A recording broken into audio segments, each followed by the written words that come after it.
সংস্কৃত হচ্ছে এমন একটা বিষয় যে বিষয়ে শুধুমাত্র গল্পই থাকে না, শুধুমাত্র কবিতা থাকে না, শুধুমাত্র নাটক থাকে না।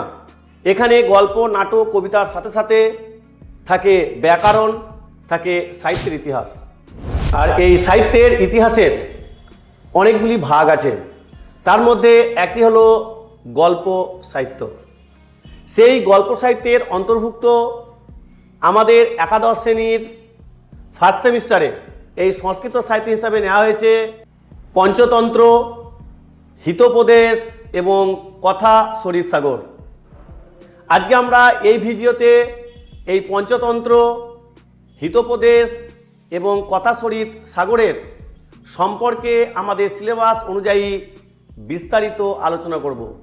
এই ভিডিওতে আলোচনা করা হবে পঞ্চতন্ত্র গল্প সাহিত্যের রচয়িতাকে, পঞ্চতন্ত্রে মোট কতগুলি গল্প রয়েছে, পঞ্চতন্ত্রের 5টি তন্ত্র কি কি, এই পঞ্চতন্ত্র লেখার উদ্দেশ্য কি, এবং ভিডিওর শেষে থাকছে সেই গুরুত্বপূর্ণ কিছু প্রশ্ন এবং উত্তর যেটা তোমার ফাইনাল পরীক্ষার জন্য খুবই উপকারী। একই রকমভাবে থাকছে হিতোপদেশ।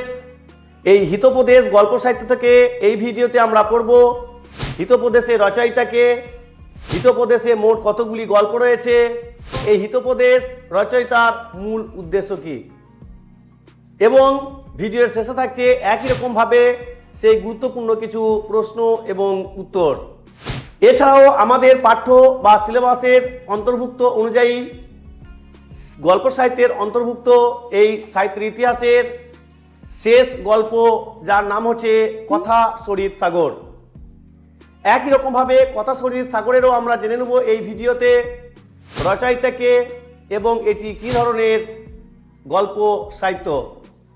তাহলে চলো আমরা সময় নষ্ট না করে দেখে নিই আমাদের এই ফার্স্ট সেমিস্টারের একাদশ শ্রেণীর সিলেবাস অনুযায়ী সেই পঞ্চতন্ত্র, হিতোপদেশ এবং কথা সরিৎ সাগরের গুরুত্বপূর্ণ আলোচনা এবং গুরুত্বপূর্ণ প্রশ্ন এবং উত্তর। আর হ্যাঁ, যদি ভিডিও তোমাদের ভালো লেগে থাকে তাহলে অবশ্যই ভিডিওতে একটি লাইক দিও।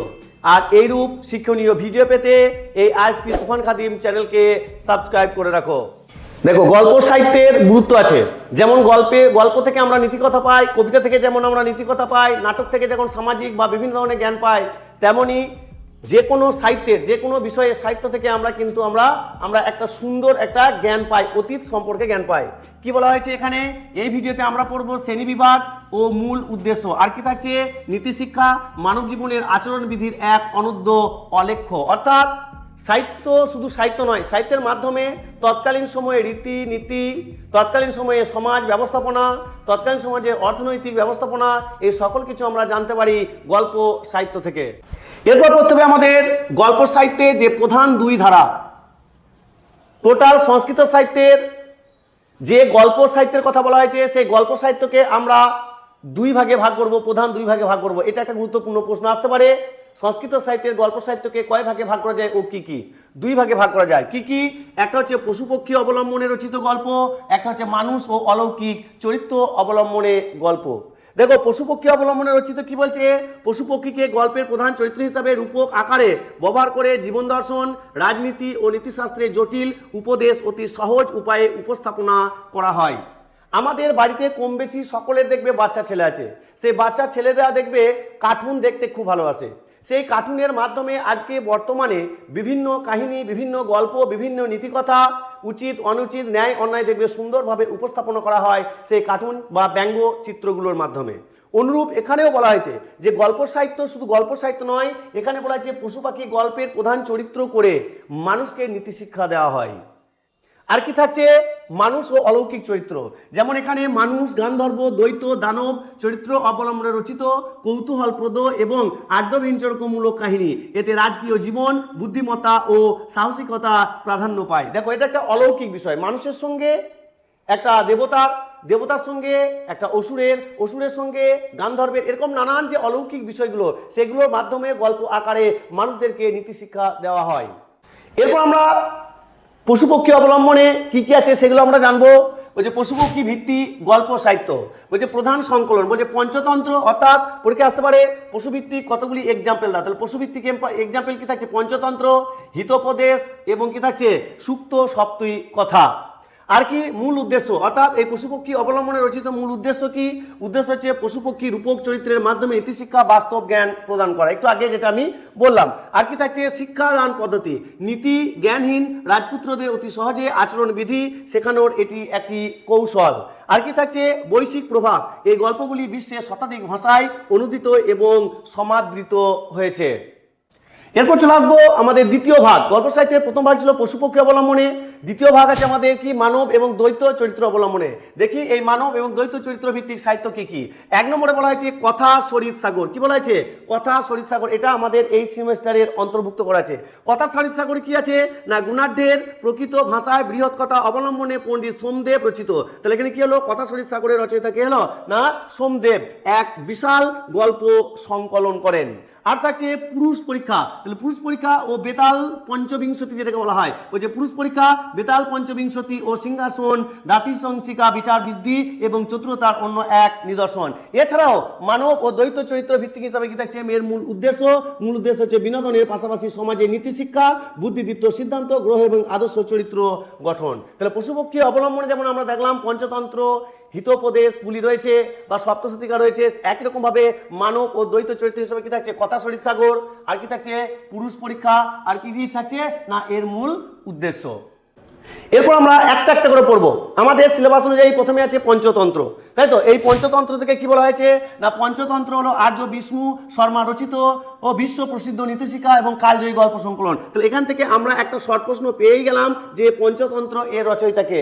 আর আমি শিওর 100% গ্যারান্টি দিয়ে বলতে পারি, হয় পঞ্চতন্ত্র কার রচিত পরীক্ষা আসতে পারে, অথবা আমাদের কথা সংস্থানকার এটা আসতে পারে। ঠিক আছে, এরকম যে আমাদের তিনটে সিলেবাস আছে, এই তিনটে সিলেবাসের অন্তর্ভুক্ত বা গল্প সাহিত্য থেকে যে কোনো একটা লেখকের প্রশ্ন পরীক্ষায় আসবেই। এবং কি কি থাকছে? তাহলে প্রথমে থাকছে পঞ্চতন্ত্র। তাহলে পঞ্চতন্ত্র আছে হলো বিষ্ণু শর্মা। এই বিষ্ণু শর্মার পঞ্চতন্ত্রের পটভূমি, বলছে প্রথমে বলা হয়েছে রচয়িতা এবং পটভূমি। রচয়িতা কি হলো? রচয়িতা হলো আচার্য বিষ্ণু শর্মা। আর কি বলেছে রচনার কারণ, এটা একটা প্রশ্ন, যে বিষ্ণু শর্মা কেন পঞ্চতন্ত্র রচনা করেছেন, এটা একটা প্রশ্ন হতে পারে। কেন না মহিলারপ্য নগরের রাজা অমর শক্তি, আবার একটা শর্ট প্রশ্ন, কোন রাজার? অমর শক্তির। কয়টি পুত্র?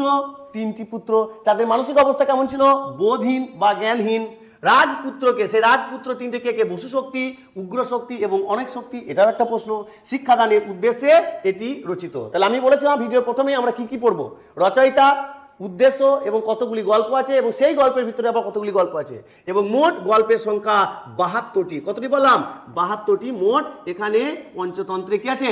গল্প আছে। এবার দেখে নেব যে এই পঞ্চতন্ত্রের, পঞ্চ মানে 5, এই পঞ্চতন্ত্রের 5টা গল্প কি কি এবং তাদের মধ্যে কি কি বিষয় নিয়ে আলোচনা করা হয়েছে, এবং মোট এক একটা তন্ত্রে কতগুলো করে গল্প আছে। পঞ্চতন্ত্রের 5টি তন্ত্র কি দেখবো আমরা? পঞ্চতন্ত্রের 5টি তন্ত্র। এই 5টি তন্ত্রের অধ্যায়ের মধ্যে কি কি থাকছে? 1 নম্বর হচ্ছে মিত্রলাভ। মিত্রলাভের বিষয়টা কি, এটা একটা শর্ট প্রশ্ন আসতে পারে। তাহলে মিত্রলাভের বিষয় হচ্ছে বন্ধু লাভ এবং বন্ধুত্বের কি তাৎপর্য। আর কি থাকছে? মোট গল্পের সংখ্যা কয়টি? 6টি। মিত্রভেদ, তারপরে থাকছে 2 নম্বরে মিত্রভেদ। মিত্রভেদে কি সম্পর্ক? বন্ধু বিচ্ছেদ এবং চক্রান্তের কুফল। মূল বিষয় এখানে কি থাকছে? মূল বিষয়, অর্থাৎ একদিকে হচ্ছে তন্ত্রের নাম, একদিকে হচ্ছে মূল বিষয়বস্তু, আর একদিকে থাকছে গল্পের সংখ্যা। তাহলে মিত্রভেদের মূল বিষয় কি হলো? বন্ধু বিচ্ছেদ এবং চক্রান্তের কুফল। আর থাকছে এখানে 22টি গল্প। 3 নম্বর থাকছে আমাদের কাকলুকীয় বা কাকলুকিয়ম। এখানে গল্পের বিষয়বস্তু কি? কাক ও পেঁচার চিরন্তন শত্রুতার কাহিনী। আর এখানে থাকছে মোট গল্পের সংখ্যা 14টি। প্রত্যেকটা কিন্তু এমসিকিউ, আমি পড়িয়ে দিই তারপর বলছি। তারপরে 4 নম্বর থাকছে লব্ধ প্রনাশ। এই লব্ধ প্রনাশের বিষয়বস্তু হচ্ছে প্রাপ্ত বস্তু বা সুযোগ হারিয়ে ফেলা। আর কি থাকছে? গল্পের সংখ্যা থাকছে 17টি।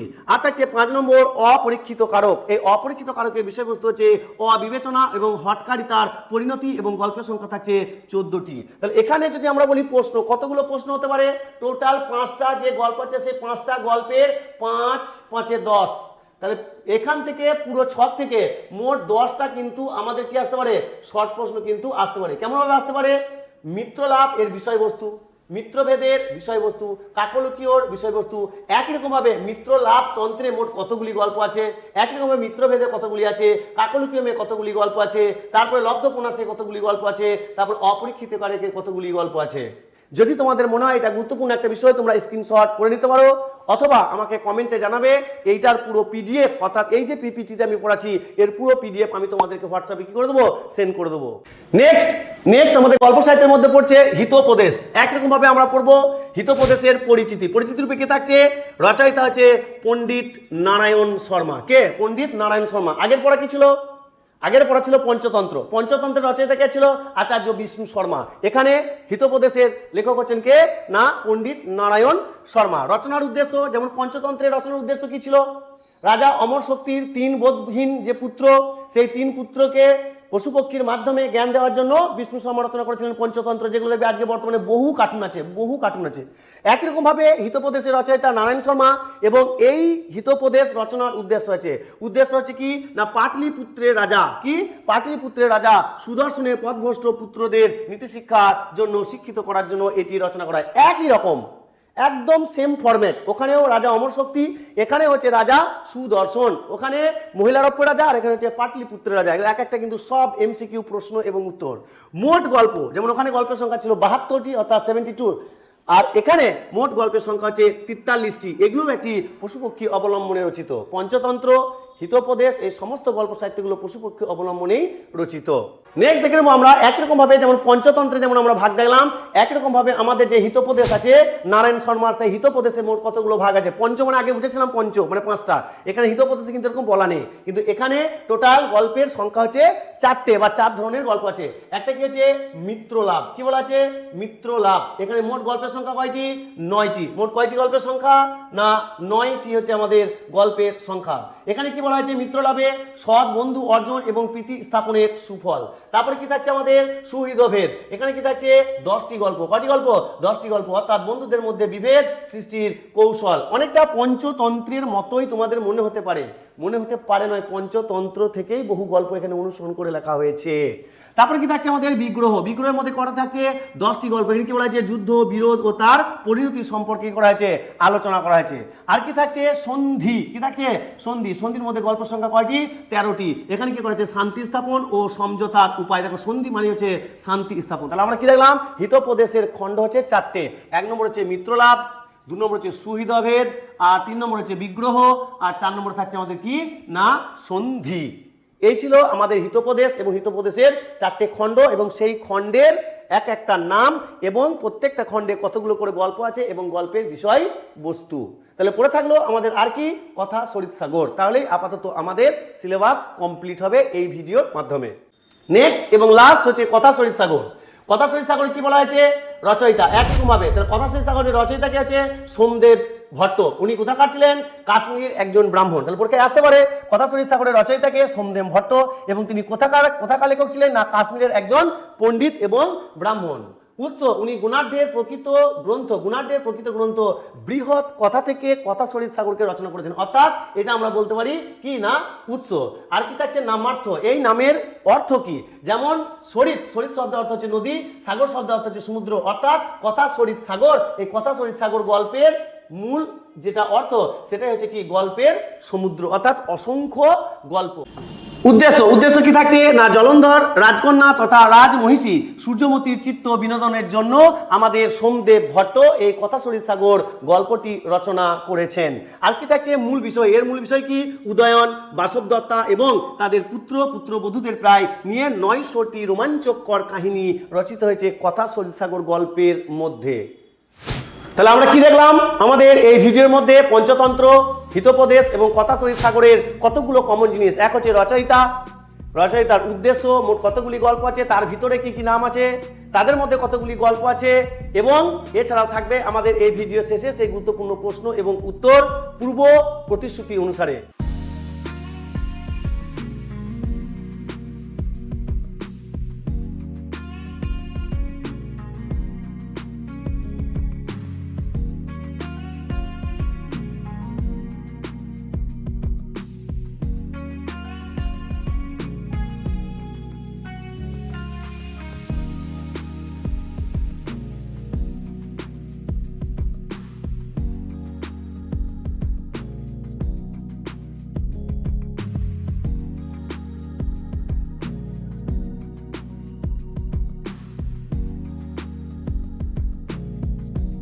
আজকের মতো এই পর্যন্ত, আবার দেখা হবে পরের ভিডিওতে।